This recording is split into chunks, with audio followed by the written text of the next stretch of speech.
Hi, I'm Katrina Kittle, and I am answering questions from Harper Perennial from the Big Red Bowl. I'm the author of The Kindness of Strangers and Traveling Light and Two Truths and a Lie that will be out in June, also from Harper Perennial. So the first question is, what do you dream about? And if you mean literally, it's not really a recurring dream, but a recurring character in a dream. It's kind of odd. I dream frequently about animals speaking to me in English, particularly a cat that I had for about 15 years. His name was Montgomery, big orange tomcat, and he will show up in my dreams quite frequently. And he's not like a wise old sage or anything, but he walks upright on his two back legs and talks to me. And it's usually very random. Doesn't, like I said, no big advice, but like for instance, one of the last times he appeared, he was studying Latin, and he had little Latin flashcards and sat at the table with his little ears forward and looked very earnest and adorable, studying Latin. So that, literally is one of the things I dream about frequently. It's a cat that speaks to me in English. Describe your perfect day. This would be a day where I had no other obligations except to write. I would have really good coffee, maybe some fresh flowers, dark chocolate, a purring cat on my lap, and I would just have the entire day with no other obligations, could write all day, and then after several hours of that, something really physical to get out of my head, go for a run or a hike or something like that, and then something social in the evening like cooking for friends, and that would be perfectly ideal. That would be wonderful. What's your drink of choice? And this depends on the time of day. Like I mentioned, really good coffee.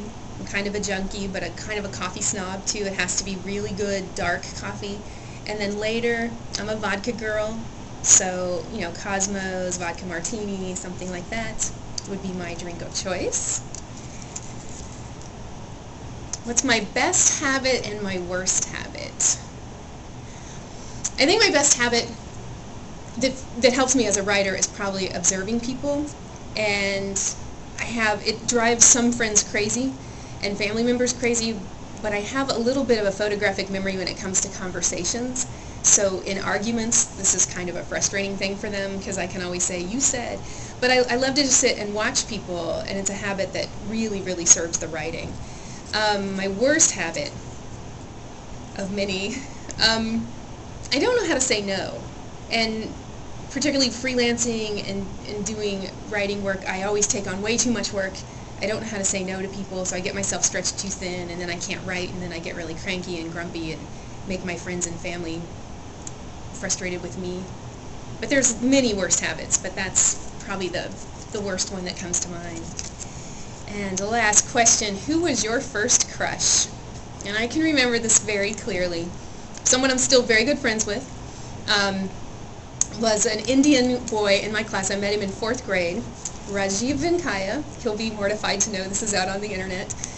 We're still good friends, but we were total opposites. I was the artsy one, he was the geeky one, so I would help him with English papers, he would help me with science and math.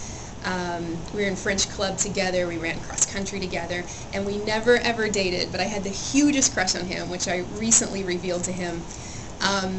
He worked in the White House for a while, and went on to do very important things, and I always tease him I'm basing a character on him in my 4th book that I'm working on, so he's a little nervous about this, and this will just make him even more so.